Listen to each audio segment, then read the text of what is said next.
الرحیم شہر حیدرآباد کی مشہور و معروف دینی اقامتی درسگاہ جامعہ انواریہ کے زیر اہتمام قرآن مجید کی تفسیر کے علاوہ حدیث شریف و فقہ کی مشہور و معروف معتبر و مستند صحاح ستہ کے بشمول تقریباً 25 کتابوں کی ویڈیو ریکارڈنگ کا سلسلہ شروع ہو چکا ہے۔ اسی کی ایک سنہری کڑی جامع ترمذی شریف بھی ہے، جس کا سلسلہ وار درس جاری و ساری ہے۔ سب سے پہلے عربی متن پڑھا جائے گا اور اس کی تشریح بیان کی جائے گی تاکہ سمجھنے میں آسانی ہو۔ اللہ تعالیٰ سے دعا ہے کہ وہ ہم کو سننے اور سنانے سے زیادہ عمل کرنے کی توفیق عطا فرمائے، آمین۔ حدیث نمبر 1650 باب ما جاء فی عدت اصحاب بدر، اصحاب بدر کی تعداد۔ حدثنا واصل بن عبد الاعلى الكوفي وحدثنا ابو بکر بن عیاش عن ابي اسحاق عن البراء قال كنا نتحدث ان اصحاب بدر يوم بدر كعدت اصحاب طالوت 313 وفي الباب عن ابن عباس وهذا حديث حسن صحيح وقد رواه الثوري وغيره عن ابي اسحاق۔ حضرت برا رضی اللہ عنہ فرماتے ہیں ہم آپس میں گفتگو کیا کرتے تھے کہ بدر کے دن اصحاب بدر اصحاب طالوت کی طرح 313 تھے۔ اس باب میں حضرت ابن عباس رضی اللہ عنہما سے بھی روایت مذکور ہے، حدیث حسن صحیح ہے۔ سفیان ثوری وغیرہ نے ابو اسحاق سے روایت کیا ہے۔ اصحاب بدر جو سب سے پہلی جو جنگ ہوئی اسلام کی جنگ بدر، یہ اس جنگ میں شریک ہونے والے صحابہ کی تعداد جملہ 313 تھی، تو یہ اصحاب طالوت کی تعداد کے برابر ہے۔ طالوت ایک بادشاہ تھے، اللہ تعالیٰ نے ان کے ذریعے جالوت کا خاتمہ کیا اور ان کے ساتھ جو لوگ نکلے تھے طالوت کے ساتھ جنگ کرنے کے لیے ان کی تعداد بھی 313 تھی۔ اور اصحاب بدر کے بڑے فضائل ہیں، اور بدر میں شریک ہونے والے صحابہ سے اللہ تعالیٰ نے یہ فرما دیا کہ اعملوا ما شئتم، تم جو چاہے عمل کرو تمہاری مغفرت ہو گئی، مغفرت کی سند مل گئی تھی۔ اب اس کے بعد اگر وہ لوگ ولو بالفرض اگر گناہ بھی کرتے تو گرفت میں نہیں آتے تھے۔ اتنی بڑی فضیلت ہے اصحاب بدر کی، جنگ بدر میں شریک ہونے والوں کی یہ فضیلت ہے کہ اللہ تعالیٰ نے ان سے فرما دیا کہ تم جو چاہے عمل کرو، کوئی گرفت نہیں ہے، تمہاری مغفرت ہو چکی ہے۔ اور اصحاب بدر کے ناموں کی بھی بڑی فضیلت ہے، گھر چوری سے محفوظ ہو جاتا ہے۔ اور ایک طویل واقعہ لکھے حضرت حافظ ابن حجر عسقلانی رحمۃ اللہ علیہ کے، ایک رشتہ دار کا واقعہ ہے۔ ایک ظالم بادشاہ کے پاس قید تھے اور وہ لوگ بہت زیادہ مال طلب کر رہے تھے ان کو رہا کرنے کے لیے، تو انہوں نے اصحاب بدر کے نام لکھ کر روانہ کیے اپنے قیدی بھائی کے پاس کہ ان ناموں کا ورد کرو، تو ناموں کا ورد کرنے کی برکت سے وہ آزاد ہو گئے۔ بہت سارے واقعات ہیں اصحاب بدر کے ناموں کی بھی فضیلت ہے اور ورد کرنے کی بھی بڑی فضیلت ہے، اور یہ رکھنے سے مال بھی چوری ہونے سے محفوظ رہ جاتا ہے۔ حدیث نمبر 1651 باب ما جاء فی الخمس۔ مفتی صاحب ایک سوال میرا یہ ہے جی کہ یہ جو اصحاب بدر کے جو 313 صحابہ ہیں جی اور طالوت کا جو ابھی آپ فرمایا اس میں جو 313 افراد جو ہیں جی لڑے ہیں جی شریک ہوئے ہیں جہاد میں، جی تو یہ جو 313 کا جو عدد ہے جی جو تعداد ہے جی اس کی جو کوانٹٹی ہے، جی اسی طرح 11 21 33 اور 99 جو اللہ عز و جل کے 99 اسماء الحسنی ہیں، جی تو یہ جو کوانٹٹی ہے اس کوانٹٹی کا اسلام میں کیا تعلق ہے؟ کوانٹٹی کا دیکھیے، ایک پہلی بات تو یہ ہے کہ طاق عدد میں جو یہ شرعی اعتبار سے تعداد کا بھی لحاظ رکھنا لازم ضروری نہیں ہے، لیکن اس کو اپنے اوپر واجب نہیں کر لینا۔ جیسے بعض لوگ یہ چیز پڑھنا ہے بس اتنی مقدار میں پڑھنا ہے، ایسا نہیں، حسب سہولت۔ یہ جو تعداد بتائی جا رہی ہے جنگ بدر میں جو صحابہ شریک ہوئے تھے ان کی تعداد اتنی ہی تھی جتنی طالوت کے اصحاب کی تھی۔ اور محدثین لکھتے ہیں کہ انبیاء اور رسل میں رسولوں کی تعداد بھی 313 ہے، اولو العزم پیغمبر 5 ہیں، جملہ رسولوں کی تعداد بھی 313 ہے، انبیاء کو چھوڑ کر صرف رسولوں کی تعداد۔ اصحاب بدر کی تعداد بھی 313 ہے۔ تو طاق عدد چونکہ شریعت میں اکثر جگہ پر آپ دیکھیں گے کہ طاق عدد کا لحاظ کیا گیا ہے، کوئی تسبیح پڑھ رہا ہے تو طاق عدد میں، کوئی کام کر رہے ہیں تو طاق عدد میں کرنے کا حکم ہے، پانی پی رہے ہیں آپ 3 مرتبہ پینے کا حکم ہے، تھوڑا تھوڑا نکال کر گلاس کو۔ تو اس کو اپنے اوپر لازم نہیں کرنا ہے کہ اتنی ہی تعداد واجب ہے۔ البتہ بعض کام شریعت میں ایسے ہیں جس میں تعداد کا لحاظ کیا گیا، جیسے گواہوں کا معاملہ ہے، زنا کی کوئی گواہی دے رہے ہیں تو 4 گواہ ہونا ضروری ہے، اس سے ہٹ کر دوسری چیزوں میں گواہی دینا ہے، جیسے نکاح کا معاملہ ہے 2 مرد گواہی دینا، 2 مرد گواہ ہونا ہے یا 1 مرد 2 عورتیں گواہ ہونا ہے. اور بعض کام مرد ہی نہ ہو 4 عورتیں ہوں تو نہیں چل سکتا، ہرگز نہیں. مرد لازم ہے، 1 مرد تو لازم ہے، وہ بھی بالغ ہونا چاہیے، بالغ ہونا شرط ہے. اور بعض کام ایسے ہیں بعض جس میں چاند کا ہے، چاند کی گواہی کے لیے بھی تعداد ہے. ایسے ہی عورتوں کے جو امور ہیں جس میں مرد مطلع نہیں ہو سکتے، عورتوں کے عیوب ہیں یا ولادت کا معاملہ ہے کہ لڑکا اسی کا ہے یا نہیں، اس میں عورتوں کی گواہی بھی قبول کی جائے گی. ایسے ہی معاملات ہے، قرض کا معاملہ ہے یا پیسوں کی ادائیگی کا ہے، تو تعداد بعض جگہ مقرر ہے اور بعض جگہ مقرر نہیں ہے. حدیث نمبر 1651 باب ما جاء فی الخمس، 5ویں حصے کا یہ بیان ہے. حدثنا قتیبہ حدثنا عباد بن عباد المحلبی عن ابی جمرہ عن ابن عباس ان النبی صلی اللہ علیہ وسلم قال لوفد عبد القیس آمرکم ان تؤدوا خمس ما غنمتم فی الحدیث قصۃ ھذا حدیث حسن صحیح. حدثنا قتیبہ حدثنا حماد بن زید عن ابی جمرہ عن ابن عباس نحوہ. حضرت ابن عباس رضی اللہ عنہما سے روایت ہے، نبی اکرم صلی اللہ علیہ وسلم نے عبد القیس کے وفد سے فرمایا میں تمہیں مال غنیمت سے 5واں حصہ ادا کرنے کا حکم دیتا ہوں. یہ حدیث حسن صحیح ہے. قتیبہ نے بواسطہ حماد بن زید اور ابو جمرہ حضرت ابن عباس رضی اللہ عنہما سے اس کے ہم معنی حدیث روایت کی. خمس 5ویں حصے کو کہتے ہیں. مال کے 5 حصے کر کے جو 5واں حصہ ہوتا ہے، جیسے 100 روپے میں 20 روپے سمجھیں، تو مال غنیمت میں جو حاصل ہوتا ہے مال، اس کا 5واں حصہ ادا کرنے کا حکم دیا گیا. حدیث نمبر 1652 باب ما جاء فی کراہیت النہبۃ، تقسیم سے پہلے مال غنیمت لینا مکروہ ہے. جب تک اس کی تقسیم عمل میں نہ آئے اس وقت تک مال غنیمت میں لوٹ مار کرنا یا لینا وہ درست نہیں ہے. حدثنا حناد حدثنا ابو الاحوص عن سعید بن مسروق عن عبایۃ بن رفاعۃ عن ابیہ عن جدہ رافع قال كنا مع رسول اللہ صلی اللہ علیہ وسلم في سفر فتقدم سرعان الناس فتعجلوا من الغنائم فاطبقوا ورسول اللہ صلی اللہ علیہ وسلم في اخرى الناس فمر بالقدور فامر بها فاخفيت ثم قسم بينهم فعدل بعيرا بعشر شياه. وروى سفيان الثوري عن ابيه عن عباية عن جده رافع بن خديج ولم يذكر فيه عن ابيه. حضرت رافع رضی اللہ عنہ فرماتے ہیں ہم ایک سفر میں نبی اکرم صلی اللہ علیہ وسلم کے ساتھ تھے. کچھ جلد باز لوگ آگے بڑھے اور انہوں نے مال غنیمت لینے میں جلدی کی اور گوشت پکایا. رسول اکرم صلی اللہ علیہ وسلم پچھلے لوگوں میں تھے، یعنی آپ لوگوں کے پیچھے تھے، آخر میں تھے. آپ ہانڈیوں کے پاس سے گزرے تو ان کو الٹا دینے کا حکم دیا، چنانچہ وہ الٹا دی گئیں. پھر ان کے درمیان تقسیم فرمایا اور ایک اونٹ کو 10 بکریوں کے برابر قرار دیا. سفیان ثوری نے بواسطہ والد اور عبایہ رافع بن خدیج سے روایت کی، لیکن درمیان میں عبایہ کے والد کا واسطہ ذکر نہیں کیا. اس حدیث کا خلاصہ بھی یہی ہے کہ مال غنیمت کی تقسیم عمل میں آنے سے پہلے اس میں سے کچھ لینا یہ درست نہیں ہے.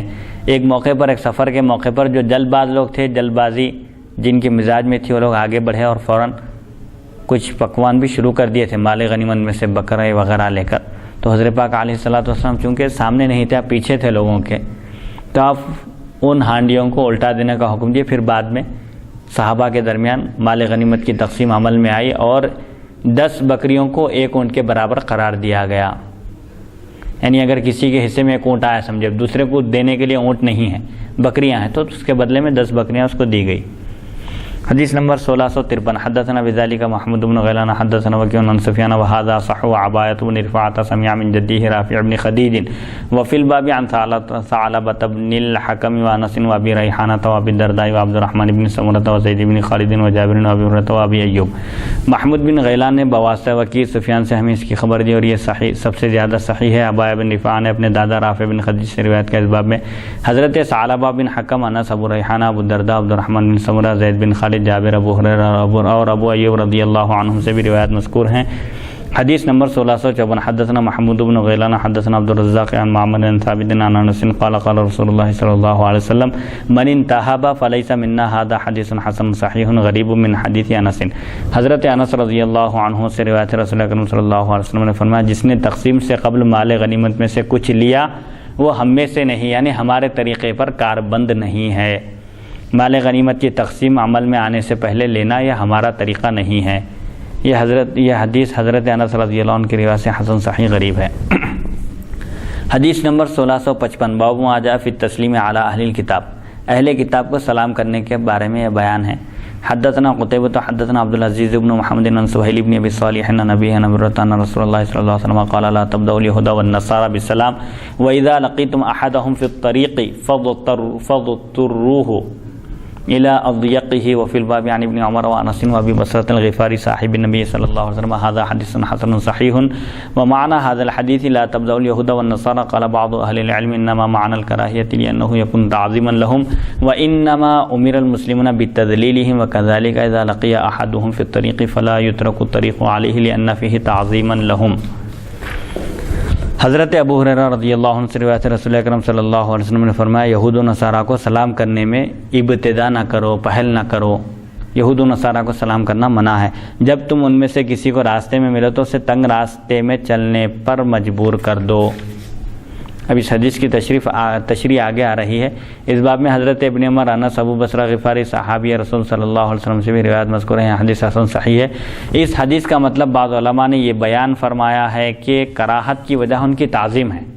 یہود و نصارہ کو سلام کرنے میں ان کی تعظیم ہے، جبکہ مسلمانوں کو ان کی توہین کرنے کا حکم دیا گیا ہے، اور مسلمانوں کو ان کی تذلیل یعنی ان کو ذلیل کرنے کا حکم دیا گیا ہے۔ اگر سلام کریں گے تو ذلیل کرنے کے بجائے ان کو تعظیم کرنے کے جیسا ہوگا، ان کی عزت کیے جیسا ہوگا۔ اسی طرح اگر ان میں سے کسی سے راستے میں ملاقات ہو تو اس کے لیے راستہ نہ چھوڑا جائے، اپن ہٹ کر اس کو راستہ نہیں دینا چاہیے، کیونکہ اس میں بھی ان کی تعظیم ہے۔ ایک راستے پر چل رہے ہیں، ہٹ کر کسی عیسائی یا یہودی کو راستہ نہیں دینا چاہیے، کیونکہ راستہ دینے کی صورت میں یہ ان کی تعظیم ہوگی، جبکہ مسلمانوں کو ان کی تعظیم نہیں بلکہ توہین کا حکم دیا گیا ہے، کیونکہ وہ دین اسلام کے سخت ترین دشمن ہیں۔ یہود کے بارے میں اللہ تعالیٰ فرماتا ہے لَتَجِدَنَّ أَشَدَّ النَّاسِ عَدَاوَةً لِلَّذِينَ آمَنُوا الْيَهُودَ وَالَّذِينَ أَشْرَكُوا، یعنی مسلمانوں کے سخت ترین دشمن، نمبر 1 دشمن یہودی ہیں، اسی لیے نہ ان کو سلام کرنا ہے، نہ راستے میں کہیں ملاقات ہوئی تو ان کو راستہ دینا ہے۔ حدیث نمبر 1656 حدثنا علی بن حجر حدثنا اسماعیل بن جعفر عن عبد الله بن دینار عن ابن عمر قال قال رسول الله صلی اللہ علیہ وسلم ان اليهود اذا سلم عليكم احدهم فانما يقول السلام عليكم فقل عليك هذا حدیث حسن صحیح۔ حضرت ابن عمر رضی اللہ عنہما سے روایت ہے، رسول اکرم صلی اللہ علیہ وسلم نے فرمایا جب کوئی یہودی تمہیں سلام کہتا ہے تو وہ السلام علیکم تم پر موت ہو کہتا ہے تو اس کے جواب میں صرف علیک کہو، یعنی تجھ پر بھی۔ یہودی اس قدر بدماش ہیں ان کی فطرت میں، ان کے مزاج میں، اور ان کی فطرت میں اصل میں بدماشی ہے، اسی لیے وہ حضور پاک علیہ الصلوۃ والسلام کی خدمت میں حاضر ہوتے تو السلام علیکم کے بجائے وہ بدماش لوگ السلام علیکم کہتے تھے، اور اس کے معنی ہیں تم پر موت ہو، نعوذ باللہ من ذالک۔ ایک مرتبہ حضرت عائشہ صدیقہ رضی اللہ عنہا جب سنی تو آپ فوراً برہم ہو گئی اور ان کو جواب دی کہ تم پر لعنت ہو، موت تم پر ہو، اور ہر طرح کی مصیبت تم پر نازل ہو۔ تو حضرت پاک علیہ الصلوۃ والسلام فرمائے کہ اے عائشہ نرمی اختیار کرو۔ تو حضرت عائشہ رضی اللہ عنہا عرض کی کہ آپ نے نہیں سنا انہوں نے کیا کہا؟ تو حضور فرمائے کیا تم نہیں سنی میں نے کیا کہا؟ یعنی وعلیکم، تم پر ہو یہ سب چیزیں، حضور فرمائے۔ اور حضور کی دعا مقبول ہے، احادیث شریفہ میں آتا ہے کہ ہر نبی کی دعا قبول ہوتی ہے۔ تو حضرت پاک علیہ الصلوۃ والسلام جب وعلیکم فرمایا یعنی تم مجھ پر موت ہو کہے تو تمہاری دعا تو قبول نہیں ہوں گی اللہ کے پاس، لیکن میری دعا ضرور قبول ہوں گی۔ اس کا مطلب یہ ہوا کہ لعنت، موت اور جس طرح کی مصیبت ہے یہ سب یہودیوں پر ہے۔ تو ان کی فطرت میں اتنی بدماشی تھی کہ حاضر ہوتے خدمت میں بھی تو اپنے بغض و عناد کا اظہار کرتے تھے الفاظ کے ذریعے۔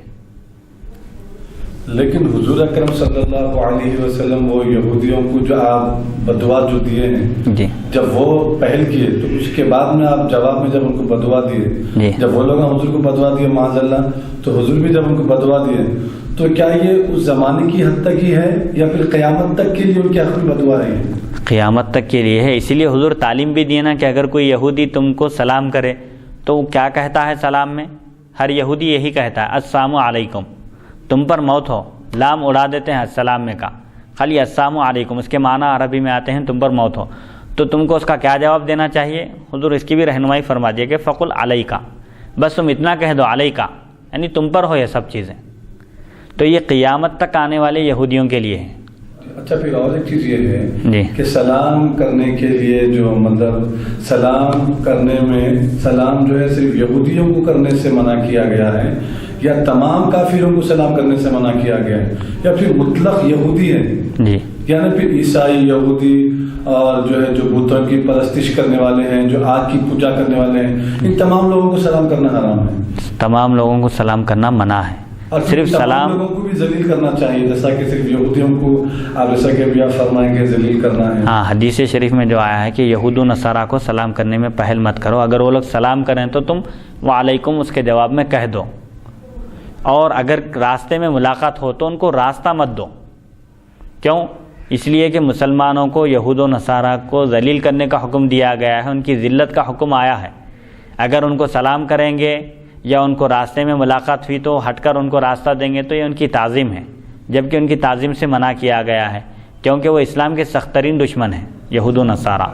تو پھر اب جو ہے پھر اسلام کا جو امن کا پیغام ہے, سلامتی کا پیغام ہے جی. اور پھر ہمارے اسلام میں جو ہے اچھے اخلاق اگر ہم پیش کرتے ہیں تو وہ لوگ اس سے متاثر ہو کر اسلام میں داخل ہوتے ہیں جی. تو اب حبیب مکرم صلی اللہ علیہ وسلم یہ جو ارشاد فرما رہے ہیں تو پھر اس سے مطلب اس میں کیا تعلیم ہے, مطلب یہ پھر یہ چیز ٹکرا رہی ہے آپس میں. یہ چیز اس لیے نہیں ٹکرا رہی ہے جی کہ ایک تو حضور اکرم صلی اللہ علیہ وسلم کا عمل یہ ہے کہ یہودی جو ہے آپ کے بعد مہمان آیا اور پھر غلاظت کر کے جو ہے چلے گیا. وہ کافر تھا, وہ یہودی نہیں تھا, تو کافر تھا, تو کافر غلاظت کر کے چلے گیا. تو حبیب مکرم صلی اللہ علیہ وسلم اپنے دستے مبارک سے اس کافر کی غلاظت کو صاف کر رہے ہیں, جبکہ یہاں پر صحابہ بے چین ہیں, یا رسول اللہ ہم کو موقع دیجیے. تو پھر وہ کافر جب دوبارہ اپنی تلوار واپس لینے کے لیے آیا تو دیکھتا ہے کہ حبیب مکرم صلی اللہ علیہ وسلم یہ دھو رہے ہیں, فوری آپ کی ختموں میں گر گیا اور داخل اسلام ہو گیا. تو پھر یہ آپ کے اخلاق ہیں, تو پھر جب یہ اخلاق کو اختیار کرنے کا حکم دیا گیا ہے, پھر حدیث میں یہ فرمایا جا رہا ہے کہ ان کو راستہ مت دو, ان کی حقارت کرو, تو مطلب ان کو ذلیل کرو. پھر یہاں پر ایک حدیث میں یہ تعلیم دی جا رہی ہے کہ یہ آپس میں بظاہر ایسا معلوم ہو رہا ہے کہ یہ دو چیزیں ٹکرا رہی ہیں. جی, پہلی بات تو یہ ہے کہ اسلام اعتدال اور توازن کا مذہب ہے. جیسے یہود کے پاس ایک دم انتہائی سختی اور تشدد تھا یہودی مذہب میں, اور عیسائی مذہب میں بالکل نرمی تھی. حتیٰ کہ اگر کوئی ایک عیسائی کے رخسار پر تمانچہ رسید کر دے تو ان کی تعلیمات یہ ہے کہ دوسرا رخسار بھی پیش کر دے. لیکن اسلام ایسا نہیں کہتا. اسلام یہ کہتا ہے کہ جو نرمی اختیار کرے اس کے ساتھ نرمی اختیار کرو, اور جو سخت ترین ہو جائے, اسلام کا اگر دشمن ہو تو دشمنوں کے ساتھ تو نرمی کرنے کی اجازت نہیں دیتا. حضور پاک علیہ الصلوۃ والسلام کے بارے میں اللہ تعالیٰ فرماتا ہے کہ ہم نے آپ کو ساری کائنات کے لیے رحمت بنا کر بھیجا, لیکن پھر وہی اللہ فرماتا ہے کہ اے نبی صلی اللہ علیہ وسلم آپ کفار پر سختی کیجئے, کفار اور منافقین پر. تو جو آدمی جس مزاج کا ہے اس کے لحاظ سے اس کے ساتھ سلوک کرنا چاہیے. یہ اسلام کی تعلیم ہے اور فطرت کا تقاضا بھی یہی ہے کہ جو آدمی نصیحت سے ماننے والا ہے اس کو نصیحت کرنے کا حکم ہے. اسی لیے حضور پاک علیہ الصلوۃ والسلام ابتدا میں نصیحت کا پہلو اختیار کیے, حکمت کے ساتھ, موعظت کے ساتھ اور نرمی کے ساتھ لوگوں کو دین کی دعوت دیے. نہیں مانے تو پھر جنگوں کا بھی مرحلہ سامنے آیا. تو حضور پاک علیہ الصلوۃ والسلام کے جیسے اخلاق تو کسی کے ہو ہی نہیں سکتے. جب آپ کے اخلاق سے بھی وہ لوگ متاثر نہیں ہوئے, اتنے بدماش اور ان کی فطرت میں اتنا بغض و عناد تھا. حضور پاک علیہ الصلوۃ والسلام جب حق لائے تو قبول نہیں کیے وہ لوگ, مختلف ہیلے بہانے کرتے رہے. جیسا کہ اللہ تعالیٰ سورہ بقرہ میں فرماتا ہے, لوگوں سے کہتے تھے یہودی علماء کہ تم ایمان لاؤ, محمد صلی اللہ علیہ وسلم پر ایمان لاؤ کیونکہ وہ برحق ہیں, ان کا دین حق پر ہے. تو اللہ تعالیٰ فرماتا ہے اتأمرون الناس بالبر وتنسون انفسکم, دوسروں سے کہتے تھے کہ مسلمان ہو جاؤ لیکن خود نہیں ہوتے تھے. کیوں؟ ان کی کرسی چلے آتی تھی, مسلمان ہو گئے تو لوگ جو ان کے معتقد بنے ہوئے تھے ان کی خدمت کرتے تھے اور نذرانے پیش کرتے تھے, اور ان کو جو سیادت جو ملی تھی وہ ختم ہو جاتی تھی, کیونکہ حضور کے غلام بن گئے تو اب سب پوری سیادتیں وہاں سب ختم ہو جائیں گی, کیونکہ حضرت پاک علیہ الصلوۃ والسلام کے رہتے ہوئے کوئی سید اور سردار نہیں ہو سکتے. اسی وجہ سے اور رئیس المنافقین ابن ابی جس کو سردار بنایا جانے والا تھا حضرت پاک علیہ الصلوۃ والسلام کی آمد سے پہلے, حضرت پاک علیہ الصلوۃ والسلام کے مدینہ تشریف لانے سے پہلے اس کو سردار بنانے کا فیصلہ ہو چکا تھا، لیکن حضرت پاک علیہ الصلوۃ والسلام کی تشریف آوری کی وجہ سے اس کا وہ خواب چکنا چور ہو گیا، اسی لیے وہ دشمن بن گیا تھا۔ تو حضرت پاک علیہ الصلوۃ والسلام نے اعلیٰ اور عمدہ اخلاق کا نمونہ پیش فرمایا، اور جہاں آپ نے تأدیبی کارروائی مناسب سمجھی وہاں پر آپ نے اس رویے کو بھی اختیار فرمایا۔ تو اسلام اس بات کی تعلیم دیتا ہے کہ جہاں اخلاق سے پیش آنا ہے اخلاق سے پیش آنا چاہیے، اور جہاں سختی کرنا ہے، جہاں آدمی ماننے کے لیے تیار نہیں ہے اس کو زبردستی اگر منوانے کی ضرورت پیش آئے تو اس سے بھی گریز نہیں کرنا چاہیے۔ جیسے اردو میں بھی کہتے ہیں کہ لاتوں کے بھوت باتوں سے نہیں مانتے، تو جہاں تک سمجھانے کا مرحلہ ہے سمجھانا چاہیے، اور جہاں نہیں مانتے ہیں تو وہاں پر پھر دوسرا طریقہ بھی اختیار کیا جا سکتا ہے، جیسا کہ اللہ تعالیٰ خود فرماتا ہے ادعو الی سبیل ربک بالحکمت والموعظۃ الحسنۃ وجادلہم باللتی ہی احسن، یعنی حکمت کے ساتھ بلائیے، واعظ و نصیحت کے ساتھ بلائیے، نرمی کا پہلو اختیار کیجئے، تب بھی نہیں مانے تو پھر ان سے جھگڑا کیجئے، مجادلہ کیجئے، مناظرہ کیجئے، لیکن اچھے طریقے سے، گالی گلوچ مغلظات اس میں بکنے کی ضرورت نہیں ہے، بلکہ حق بات کو واضح طور پر پیش کرنے کی ضرورت ہے۔ جیسے حضرت ابراہیم علیہ السلام کا مناظرہ ہوا تھا نمرود سے، تو نمرود پوچھا کہ آپ کا رب کون ہے؟ تو آپ فرمائیں کہ الذی یحیی و یمیت، فرمایا کہ میرے رب کی شان یہ ہے کہ وہ زندہ کرتا ہے اور مارتا ہے، موت اور حیات کا مالک ہے۔ تو وہ بیوقوف کم عقل تھا، وہ یہ سمجھا کہ کسی کو پھانسی پر چڑھا دینا، سولی پر چڑھا دینا یا موت دینا ہے، اور کسی کو آزاد کر دینا، قید سے رہا کر دینا، یہ اس کو حیات بخشنا ہے۔ یہ سمجھ کر دو قیدیوں کو بلایا، جن میں سے ایک کو آزاد کرنا تھا اور ایک کو قتل کرنا تھا۔ تو جس کو قتل کرنا تھا اس کو رہا کر دیا، اور جس کو آزاد کرنا تھا، رہا کرنا تھا، اس کو سولی پر چڑھا دیا، اور کہا کہ انا احیی و امید، یہ کام تو میں بھی کرتا ہوں۔ حضرت ابراہیم علیہ السلام دیکھے کہ یہ کم عقل ہے، اس کے عقل میں بات نہیں ہے، سمجھ میں نہیں ہے اس کو، لہٰذا اس کو کسی ایسی دلیل کے ذریعے سمجھانا چاہیے جس سے آسانی سے اس کے بعد سمجھ میں آ جائے اور یہ مبہوت ہو کر رہ جائے۔ اس کے بعد بولے کہ مبہوت یعنی ہکا بکا ہو کر رہ جائے، حیرت زدہ ہو جائے۔ تو آپ فرمایا کہ میرے رب کی شان یہ ہے کہ وہ مشرق سے سورج نکالتا ہے، اگر تو خدا ہے تو مغرب سے نکال کر بتاؤ انہیں۔ تو یہ اس کے بس کی بات کہاں ہے؟ وہاں اس کا وہ جو جادو سب ختم ہو گیا، سمجھے، وہ جو سمجھ رہا تھا کہ خدا کے معنی یہ ہیں، وہاں ہکا بکا ہو کر رہ گیا، حیرت زدہ ہو گیا اور شکست کھا گیا وہاں پر وہ۔ تو یہ وجادلہم باللتی ہی احسن میں ہے، واعظ و نصیحت کے ذریعے سمجھائے، اس کو اخلاق کے ذریعے سمجھائے، کردار کے ذریعے مختلف طریقوں سے سمجھایا گیا۔ نہیں مانا تو آخری مرحلہ وہی ہے اس کو، کہ اس کو زبردستی یا طاقت کے زور پر اس کی تادیبی کارروائی کر سکتے ہیں۔ تو یہ یہودیوں کے ساتھ یہ جو کیا گیا ہے، صحابہ اکرام کے اخلاق، اور یہودیوں کا مزاج یہ تھا کہ جو ان کے دین میں رنگا ہوا ہوتا تھا اس کی تعریف کرتے تھے۔ اور جیسا کہ حضرت عبداللہ بن سلام رضی اللہ عنہ کے بارے میں حضور پوچھے، ابھی وہ مسلمان ہو گئے تھے لیکن ان کا اسلام ظاہر نہیں کیے، یہودیوں سے پوچھے کہ عبداللہ بن سلام کے بارے میں تم کیا کہتے ہو؟ تو بولے کہ ہوا عالمنا ابن عالمنا، بہت بڑے عالم ہیں ہمارے اور بہت بڑے عالم کے بیٹے ہیں بولے، اور بہترین نیک انسان ہیں بولے، اور نیک انسان کے بیٹے ہیں۔ تو حضرت عبداللہ بن سلام رضی اللہ عنہ وہیں قریب میں چھپے ہوئے تھے، فوراً ظاہر ہو گئے، باہر آ کے بولے کہ اب میں مسلمان ہو چکا ہوں بولے۔ بولتے ہی ان کی مذمت شروع کر دی، وہ برے ہیں اور برے کے بیٹے ہیں، بہرحال ان کو جو مغلظات بکنا تھا وہ بکے۔ تو یہودیوں کا شروع سے مزاج یہ ہے کہ وہ اسلام کی ترقی نہیں چاہتے، بلکہ اسلام کی راہ میں سب سے بڑی رکاوٹ ہے۔ اور قرآن میں اللہ تعالیٰ خود تاکید کے ساتھ فرما دیا کہ لَتَجِدَنَّ، دو تاکید ہے اس میں، لام تاکید ہے پھر نون تاکید ہے، کہ یہ بات پکی ہے بالکل کہ یہود مسلمانوں کے سخت ترین دشمن ہیں۔ مشرک اور کفار سے بھی اتنا نقصان نہیں ہے مسلمانوں کو جتنا یہودیوں سے نقصان ہے۔ لیکن یہ جو احادیث میں بھی آپ جو فرمائیں، جو حدیث ابھی جو گزری ہے یا غالباً وہی حدیث ابھی ہماری چل رہی ہے، اس میں آپ جو فرمائیں کہ راستہ مت دو، ان کو ذلیل کرو، یہ جو الفاظ آئے ہیں احادیث میں، تو اس میں بتوں کی پوجا کرنے والے یا پھر یہودی تو ہے ہی ہے، یہود و نصارہ کا تو ذکر ہے، یعنی ہر وہ کافر جو مسلمان نہیں ہے، جیسا قادیانی ہے، جی قادیانی ہے، جیسے کافر ہے، مشرکین ہیں، یہودی ہے، عیسائی ہیں، تو یہ لوگوں کو بھی ذلیل کرنے کی اجازت ہے اس حدیث میں؟ اجازت ہے، کیونکہ یہود و نصارہ چونکہ اس وقت زیادہ یہود و نصارہ ہی تھے، زیادہ تعداد میں۔ اب آپ کو یہاں نہیں ملیں گے یہود و نصارہ، بلکہ یہاں کفار میجارٹی میں ہیں۔ تو جو بھی اسلام کو ماننے والا نہیں ہے، اللہ کی وحدانیت کو تسلیم نہیں کرتا ہے، ان لوگوں کے لیے حکم ہے۔ یہود و نصارہ کا خاص طور پر اس لیے ذکر کیا گیا کہ چونکہ یہ دونوں مذہب ہی اس وقت زیادہ رائج تھے، مشہور تھے اور زیادہ اسی کو فالو کرنے والے لوگ تھے، اسی لیے ان دونوں کا ذکر کیا گیا۔ اور قرآن میں خود اجازت ہے کہ اخلاق کی قسمیں ہیں۔ سب سے پہلے تو قرآن میں اس بات کی اجازت دی گئی ہے کہ اگر کوئی تم پر زیادتی کرے تو تم بھی اس پر زیادتی کرو۔ فَمَنْ اعْتَدَى عَلَيْكُمْ فَاعْتَدُوا عَلَيْهِ بِمِثْلِ مَا اعْتَدَى عَلَيْكُمْ، لیکن اس میں شرط یہ ہے کہ اگر کوئی ہم پر ظلم کیا ہے تو ہم ظلم کا بدلہ لے سکتے ہیں، لیکن اب ہماری طرف سے زیادتی نہیں ہونا۔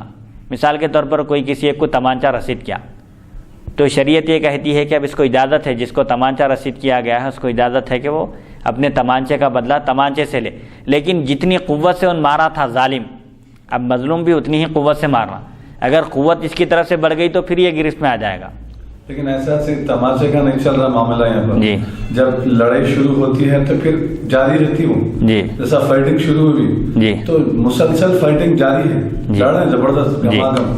تو جب یہ لڑائی شروع ہو چکی ہے تو اب اپنی مدافعت کے لیے اب خالی تماچا میں ذرا زیادہ طاقت سے یا کم طاقت کا سوال نہیں لیں گے یہاں پر۔ جی، ایک تماچا مارا ہے، رک گیا، اس کے بعد تو پھر اس کو بھی ایک تماچا مارا جائے گا، جتنی کہ وہ جتنی قوت سے مارا انہیں بھی اتنی ہی قوت سے مارے گا۔ جی، لیکن یہ رکا نہیں ہے، یہاں پر مسلسل گھماگم فائٹنگ چل رہی ہے، جاری ہے۔ جی، تو ایسی صورت میں پھر کیونکہ لڑائی میں جیسا کہ ابھی ہمارا پچھلے بھی درس میں یہ واقعے جو ہے گزر چکے ہیں کہ لڑائی میں پہلے تو ہم حق پہ ہونا چاہیے، اور لڑائی میں جب لڑائی شروع ہو جاتی ہے ہماری نیت قتل کرنے کی نہ ہو، پھر اس کے بعد لڑائی میں تو بیتو کا جدر بولے ادھر مان لیتے ہیں، اس میں اگر کوئی مر جاتا ہے تو پھر مارنے والے سے قصاص نہیں لیا جائے گا، جی، البتہ دیت اس کو دینا پڑے گی، دیت دینی پڑے گی۔ وہ قتل عمد میں جس میں ارادتاً قصداً قتل کیا ہو اور ایسے آلے سے مارا ہو جو عام طور پر قتل کرنے کے لیے ہی بنایا گیا ہو، جیسے بندوق ہے، تلوار ہے، چھرا ہے، چاقو ہے، ایسی دھاری دار چیزیں ہیں جس سے مارنے سے انسان ختم ہو جاتا ہو۔ اگر اس سے وہ تو خیر اس سے انسان مر بھی جاتا ہے، لیکن خاص طور پہ اس کو ترکاری کاٹنے کے لیے بنایا گیا، جیسا چھری ہے، چھری صرف ترکاری کاٹنے کے لیے نہیں ہے، بناتے آپ ترکاری کاٹنے کے لیے، دوسرے کام بھی لے سکتے ہیں اس سے، نہیں لے سکتے۔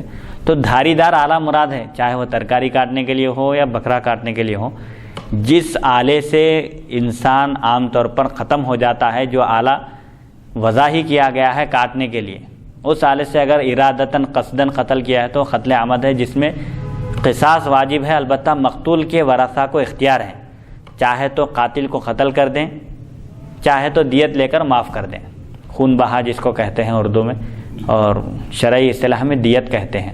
دو چیزوں کا مقتول کے ورثہ کا اختیار ہے، اگر مقتول کے ورثہ میں سے کوئی ایک بھی معاف کر دے قاتل کو تو سب کو اس کی پیروی کرنا لازم ہے، یہ قرآن کا حکم ہے۔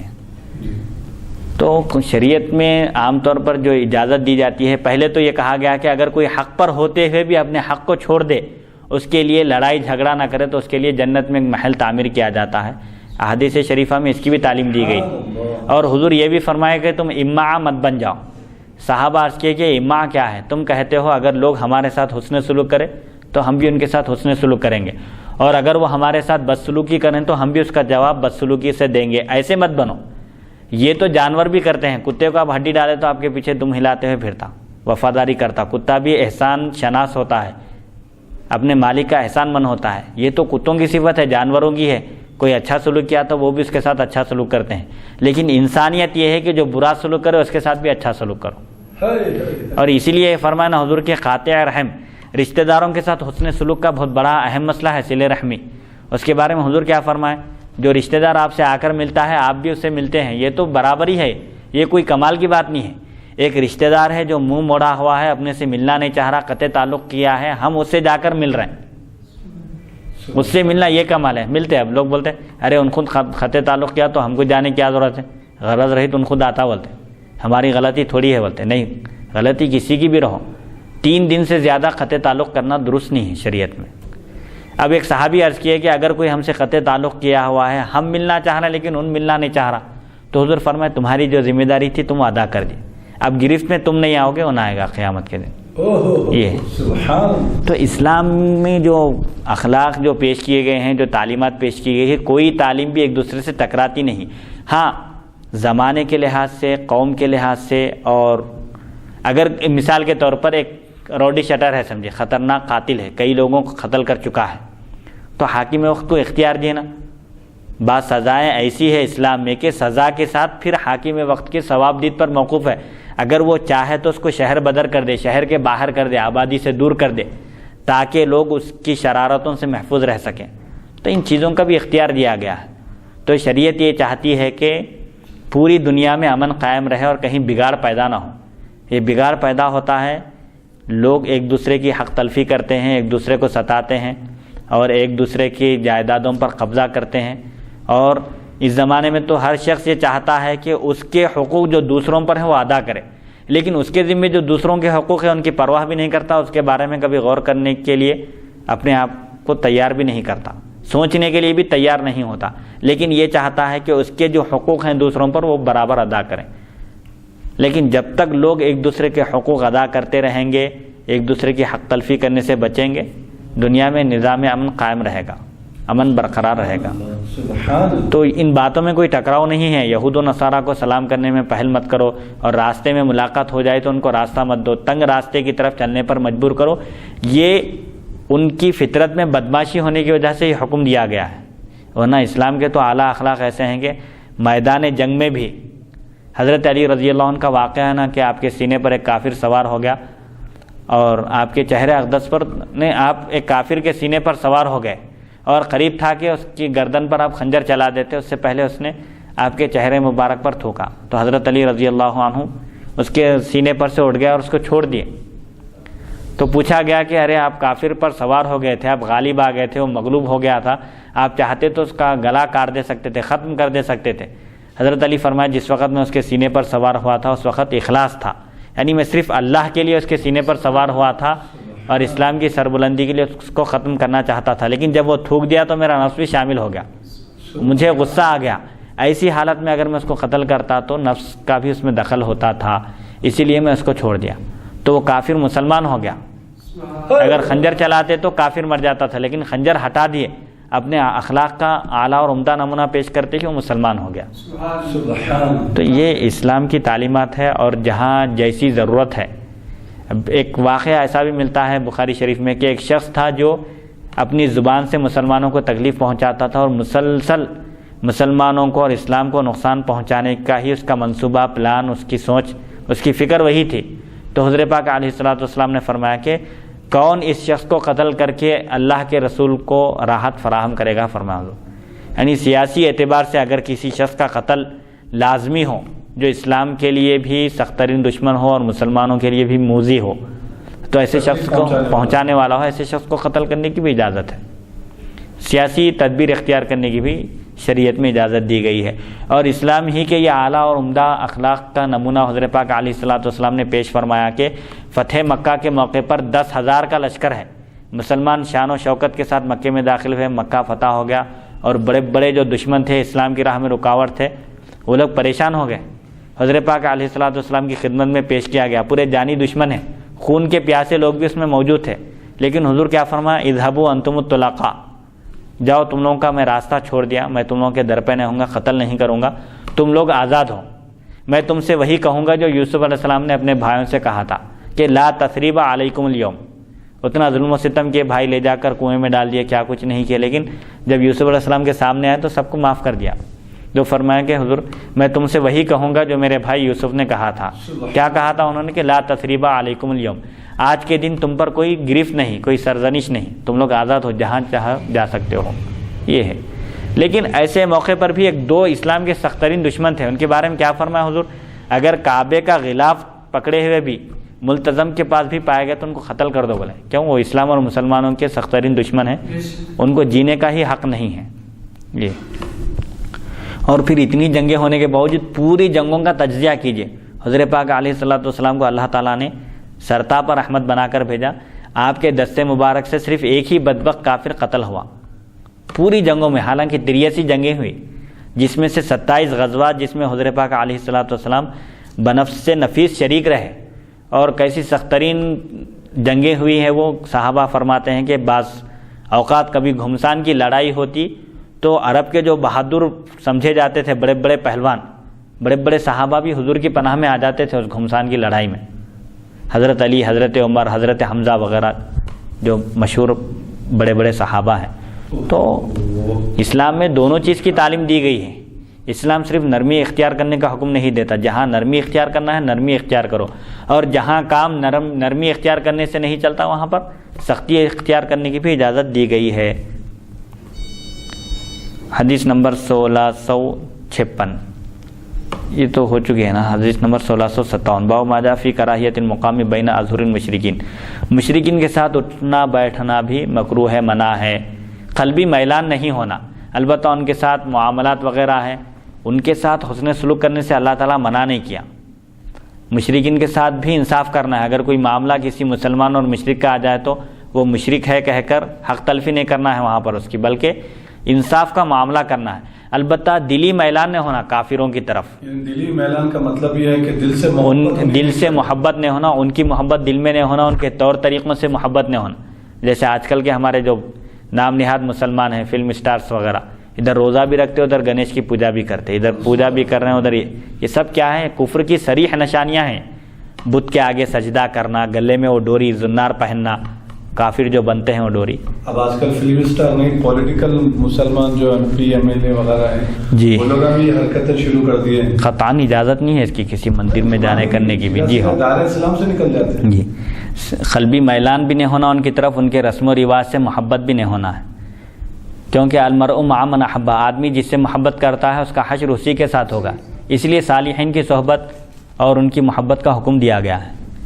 حدثنا حناد حدثنا ابو معاویہ عن اسماعیل بن خالد عن قیس بن ابی حازم عن جریر بن عبد اللہ ان رسول اللہ صلی اللہ علیہ وسلم بعث سریۃ الى خطام فاعتصم ناس بالسجود فاسرع فيهم القتل فبلغ ذلك النبي صلی اللہ علیہ وسلم فامر لهم بالنصف العقل وقال انا بريء من كل مسلم يقيم بين اظهر المشركين قالوا يا رسول الله ولما قال لا ترايا اي ناراهما۔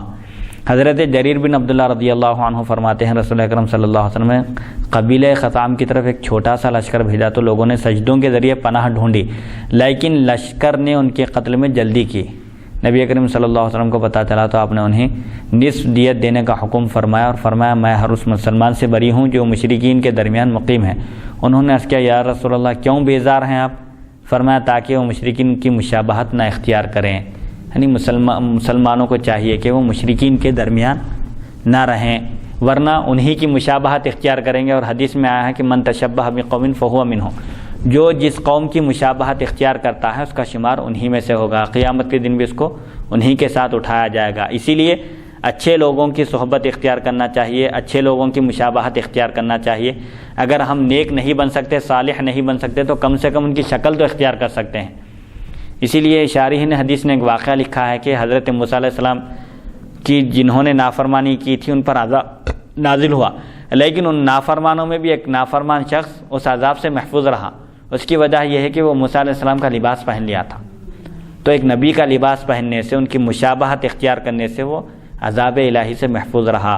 اسی لیے اچھے لوگوں کی مشابہت اختیار کرنے کا حکم دیا گیا۔ اسلامی لباس پہننا ہے، یہ پینٹ بشرٹ وغیرہ یہ انگریزوں کی یہ مشابہت ہے، اسی لیے اس سے احتراز کرنا چاہیے۔ مسلمانوں کو اسلامی لباس اختیار کرنا چاہیے تاکہ جن لوگوں کی مشابہت اختیار کر رہے ہیں ہمارا حشر بھی ان کے ساتھ ہو، ان کی معیت نصیب ہو، اور قیامت کے دن ان کی رفاقت نصیب ہو۔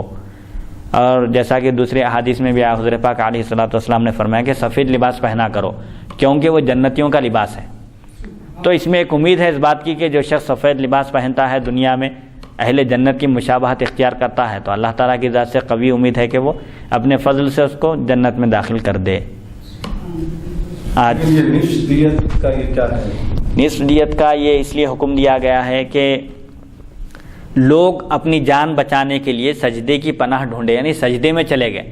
جیسا کہ حضرت خالد بن ولید رضی اللہ عنہ کے ساتھ بھی ایک واقعہ پیش آیا تھا کہ آپ ایک قوم سے جنگ کرنے کے لیے گئے تو وہ لوگ کیا کہ مسلمان ہو گئے، اسلم نہ بولنے کے بجائے ان کو بولنے نہیں آیا تو سبعنا سبعنا کہے، عربی میں کہتے ہیں سبعنا سبعنا، یعنی ہم دین چھوڑ دیے، ہم پہلے جس دین پر تھے اس کو چھوڑ دیے کہہ رہے تھے وہ لوگ۔ تو حضرت خالد بن ولید رضی اللہ عنہ نے ان کی اس بات کو آپ سمجھے نہیں، یا یہ سمجھے کہ انہوں نے جان بچانے کے لیے یہ کہہ رہے ہیں، تو جان بچانے کے لیے مسلمان ہو رہے ہیں سمجھ کر قتل کر دیے۔ تو حضرت پاک علیہ الصلوۃ والسلام بھی اس وقت آپ نے اپنی برات کا اظہار کیا تھا، اللہ تعالیٰ کی بارگاہ میں کہ خالد نے جو کچھ کیا ہے میں اس سے بری ہوں. یعنی وہ لوگ جب مسلمان ہو گئے تھے، اگرچہ کہ اسلمنا نہیں کہہ سکتے تھے، سبعنا کہہ رہے تھے، تو ان کے قتل میں جلدی نہیں کرنا چاہیے تھا. اسی لیے اور ایک موقع پر ایسے ہی کوئی صحابی جب جنگ میں کافر سامنے آیا، اس کو قتل کرنے گئے تو اس نے لا الہ الا اللہ محمد رسول اللہ پڑھا، تو بولے کہ اپنی جان بچانے کے واسطے کلمہ پڑھ رہا، بلکہ قتل کر دیا اس کو. تو حضور کیا فرمائے، حلا شققت قلبہ، ان زبان سے بولا تھا تو تمہارے لیے خالی زبان کا اعتبار کرنا ہے، دل میں کیا ہے جھانک کر دیکھے کیا، اس کے تم مکلف بھی نہیں ہیں. یہ تو صرف اللہ اور اس کے رسول جانتے ہیں کہ دل میں کیا ہے. زبان سے تو کلمہ پڑھ رہا لیکن دل میں اس کے ایمان نہیں ہوں گا، تو ہم اس کے مکلف نہیں ہیں. ہم کو صرف ظاہر پر حکم لگانے کا حکم دیا گیا. ایک شخص اگر کوئی آ کر لا الہ الا اللہ محمد رسول اللہ پڑھتا ہے، صدقے دل سے مسلمان ہو جاتا ہے، تو وہ سب کی نظر میں مسلمان ہے. اس کے دل میں نہیں ہوں گا ایمان، خالی زبان سے بول رہا ہوں گا، یا کیا اغراض وابستہ ہیں وہ اللہ جانتا ہے اور اللہ اس کا حساب لینے والا ہے. ہمارا کام کیا ہے، اگر کوئی زبان سے لا الہ الا اللہ محمد رسول اللہ پڑھتا ہے تو مسلمان کہلاتا ہے. ہم اس کو کافر نہیں کہہ سکتے. دلوں کا حال اللہ جانتا ہے. اگر دل میں ایمان نہیں ہے تو عند اللہ مومن نہیں ہے وہ، کیونکہ دل کا حال اللہ جانتا ہے. ہمارے پاس مسلمان ہوں گا وہ. کوئی زبان سے لا الہ الا اللہ محمد رسول اللہ نہیں پڑھ رہا لیکن دل میں ایمان ہے اس کے، تو اللہ کے پاس مومن ہے. ہمارے سامنے چونکہ اقرار نہیں کیا اس لیے ہم اس کو مومن نہیں کہتے. تو ظاہر پر حکم لگانے کا حکم دیا گیا. تو یہاں پر بھی لوگ کیا کہ فوراً سجدے میں چلے گئے، کیونکہ سجدہ صرف مسلمان کرتے ہیں اور یہ کافر بتوں کے آگے سجدہ کرتے ہیں. تو یہاں انہوں نے سجدے کے ذریعے پناہ ڈھونڈی، تو اس میں کیا کہ یہ لوگ جلد بازی میں قتل کر دیا. ہو سکتا ہے کہ انہوں نے جان بچانے کے لیے سجدہ کیا ہو، یہ کہہ کر قتل کر دیا. تو حضور فرمائے کہ آدھی دیت تو، اور میں ہر ایک مسلمان سے جو کافروں کے درمیان ٹھہرتا ہے میں اس سے بری ہوں. کافروں کے درمیان، مشرکوں کے درمیان رہنے سے، ان کے محلے میں رہنے سے یا ان کی آبادی میں رہنے سے ہو سکتا ہے کہ ان کی عادتیں مسلمانوں کے اندر بھی سرایت کر جائیں. اسی لیے احتیاط کا حکم دیا، آ جائیں مسلمانوں کے اندر آ جائیں. آج دیکھیے اب تقریباً تہذیب سب کافروں کی، عیسائیوں کی آ گئی ہے. وہ سالگرہ مناتے ہیں تو سب پورے عیسائیوں کا طریقہ ہے، موم بتیاں لگے ہوئے، پھگے لگے ہوئے ہیں، کیک کاٹا جا رہا ہے. یہ اسلامی طریقہ نہیں ہے، یہ عیسائیوں کی مشابہت ہے. یہ اس لیے اسے بچنے کی ضرورت ہے. اللہ تعالیٰ نے قرآن میں فرمایا کہ پورے مسلمان ہو جاؤ. یا ایھا الذین آمنوا ادخلوا فی السلم کافہ، مسلمان ہونا ہے پورے مکمل A to Z مسلمان، سرتاپا مسلمان ہونے کی ضرورت ہے. ایسا نہیں کہ نام مسلمان ہے لیکن کام اور طریقے سب پورے غیر مسلموں کے ہیں. اللہ تعالیٰ ہم کو ان تمام چیزوں سے محفوظ رکھے. آج حدیث نمبر 1642 سے ہم نے آغاز کیا تھا اور الحمدللہ 1657 تک پہنچے ہیں. انشاءاللہ آگے اس کا سلسلہ جاری رکھا جائے گا. وصلی اللہ تعالیٰ علی خیر خلقہ سیدنا محمد و آلہ و صحبہ اجمعین. الحمدللہ رب العالمین.